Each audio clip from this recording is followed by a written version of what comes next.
hold the record for the loudest concert ever, but I bet if the Guinness people were there, the Lang Metcalf Gym would have surpassed that noise barrier. That's because Lebanon hosted Hanover in the first round of the Class I tournament tonight. Need I say more? Well, Tom, an unusual scene at the Dartmouth campus today. Very unusual. There was like a baseball game, there was a softball game, there was a lacrosse game. I didn't have baseball highlights for you. Take a look at your calendar, April 24th. The Dartmouth baseball team has already played 28 games, and they only have 6 left. Why do I tell you this? Because today, the Big Green played their home opener. Thank you, Mother Nature. Dartmouth has a couple of non-conference games left before their big weekend with Harvard today at Red Wall Field. It's fellow Granite Staters. St. Anselm's tied at 2 in the second. The pride of Woodstock High comes through. Andrew Cronin drills a triple where I can't find it. Josh Cushman comes around with a go-ahead run. Cronin didn't spend too much time on third. The very next batter, Matt Klentak, finds a seam. Cronin can crawl home. 4-2 Big Green. Hawks would talk it over, and I don't think this is what they said. When the levee breaks, Mike Levy, the co-captain, parks one onto Park Street. Look, the guy caught it right there because it hit the trees. This is the score when we left, folks. 6-2 Dartmouth. We'll have a final at 11. We'll also have softball highlights for you. Brace yourself, America. We are just over an hour away from Game 1 of the World Series, and not just any old fall classic. The Mets and Yankees square off, not just for New York bragging rights, but for total world domination. Day wins his 3rd Belmont, the 4th for trainer D. Wayne Lucas. He pockets a cool 600G. Dave, what is a horse going to do with 600G? Aptitude places, Unshaded comes in 3rd. Does the horse get the money? And how does he pocket it? How does a horse pocket anything? In the saddle. We'll check with you for a score on that updated score on the hockey game right after this. We'll be right back. Many of you thought the Final Four was to be held tomorrow night, but because of the bad weather forecast in the Minneapolis area, the NCAA decided to play the games tonight. WNNE was the only station to cover the madness, and we go to the exclusive game highlights. Tom Izzo and the defending national champions Michigan State taking on Arizona Spartans. Looked like they were going to another title game. Charlie Bell rings it, but it was the Wildcats who were swaying on the benches. Arizona comes out on top, 84-79 to the other semifinal. Duke out of the chutes taking on ACC foe Maryland. All Blue Devils. 7:23 to Jason Williams carves up the Terps. And once again, Mike Krzyzewski is signing autographs because Duke is moving on 92-85. That sets up the title tilt. Shane Battier getting ready for Lute Olson's Wildcats. Blue Devils had no answer for Gilbert Arenas. Arenas goes baseline. And Arizona winning their first title since 1997, 86-81 over Duke. Fill out your brackets. Wildcat fans are painting their faces, folks. Well, that was an early April Fool's joke. Here we go, the real thing tomorrow night in Minneapolis, 5:42, Arizona and MSU, Maryland and Duke at 8:12. What can I say? It's Friday night. Go fish, people! Fish! All right, put them right in. Come with me. Set your pole down somewhere. All right, let's go. There goes another satisfied customer cashing in his loot from the banks of the Connecticut River. These castaways have sized up other hobbies. He is just 6 inches. 6 inches. They've weighed all their options. Weight comes in at 0.1 pounds. Okay. 0.1. But nothing gets them more excited than the screams of Fish! Fish! Fish! The Katahdin Bass Dare Tournament has been luring kids into fishing for 4 years now. It's part of a national program that Mercury Marine hopes buoy new anglers. You'll get wet. You'll get dirty. But it's all worth it. When you catch a fish, the feeling that you actually have one on your line. I cast it out about 50 feet, and then I went like pulled back, and I felt a bite, so I yanked in it. And what did you catch? 19.5-inch pickerel. Kids these days are bombarded with all sorts of sights and sounds, but for these youngsters, one simple pleasure has them hooked. You always have to have fun when you go fishing. And the funnest part is when you catch fish. And that's the fun part. I just love fishing. I've been doing it pretty much all my life. And I just like the fact catching fish and eating it. I love fish. All parents live a fast lifestyle and always working, and this is just like the good old days. We just go out and drown a worm and have some fun. And take it from Brian. He's one parent who doesn't believe you should spare the rod to spoil the child. Never seen a kid get in trouble with a fishing pole in their hand.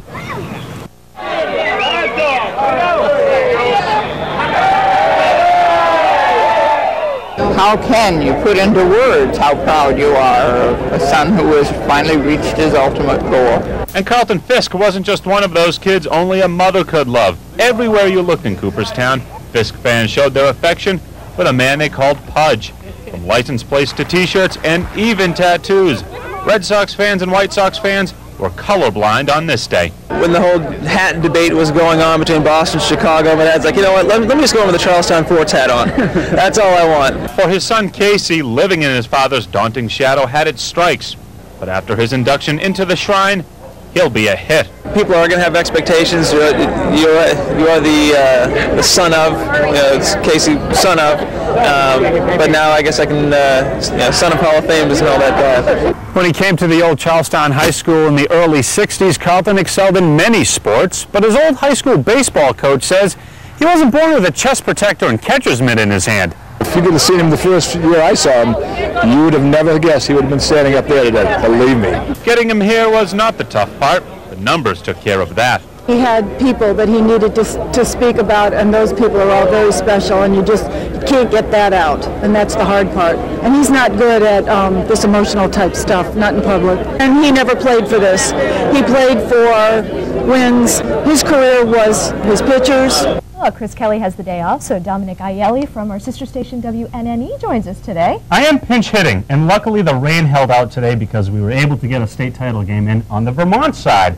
The rest of Division I boys lacrosse must be sick and tired of hearing this. For the 6th straight year, Woodstock and Middlebury will play for the Vermont state title. The Tigers stopped the Wasps' 4-year vice grip on the crown with a 13-6 win in last year's championship. Could the number 2 Tigers make it 2 in a row, or could the number 1 Wasps reclaim the crown? Tigers up 1-0. Tully McKay finds some open space in the defense. 2-0 Tigers. They're off to a good start. Wasps finally get one on the board.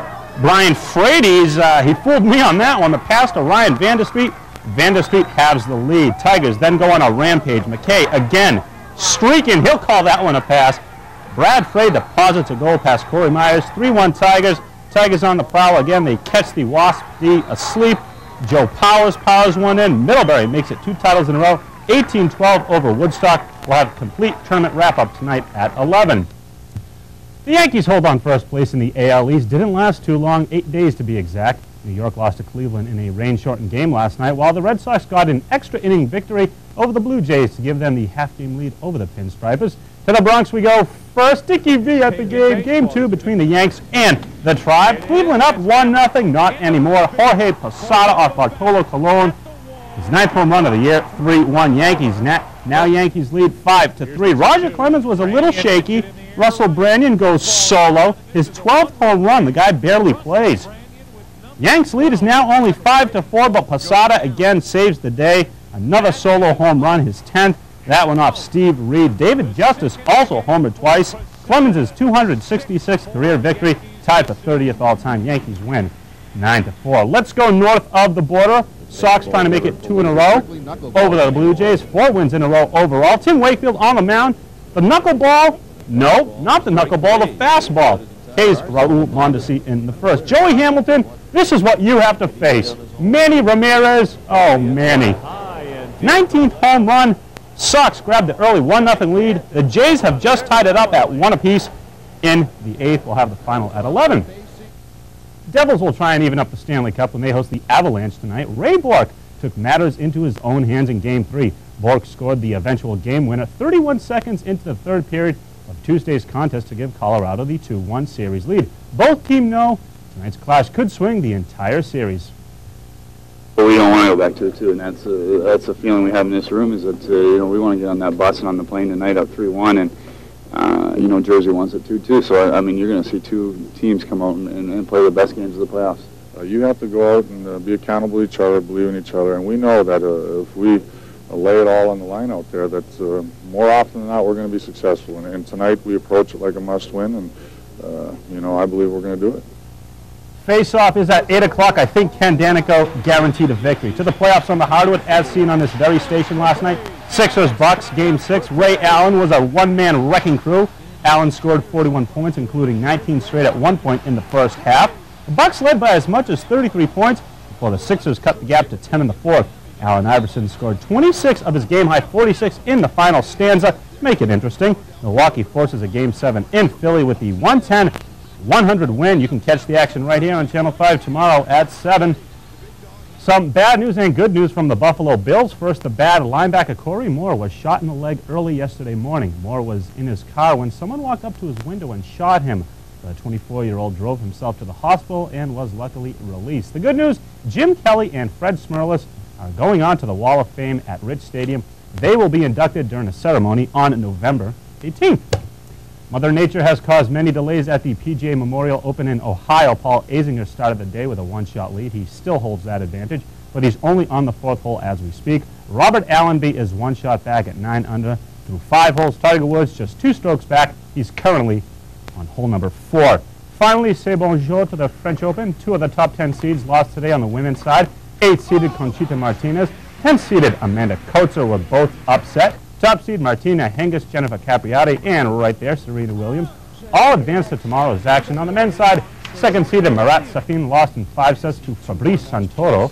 Third-seeded Andre Agassi advanced to the 4th round with a 4-set victory over Fernando Melghini. Wow. Your name, wow. But, and I thought my name was bad or tough. They make it look so easy, though, don't they? I wish I could. Yes, that's for sure. We've got some classic cars to show you after the break. Stay with us.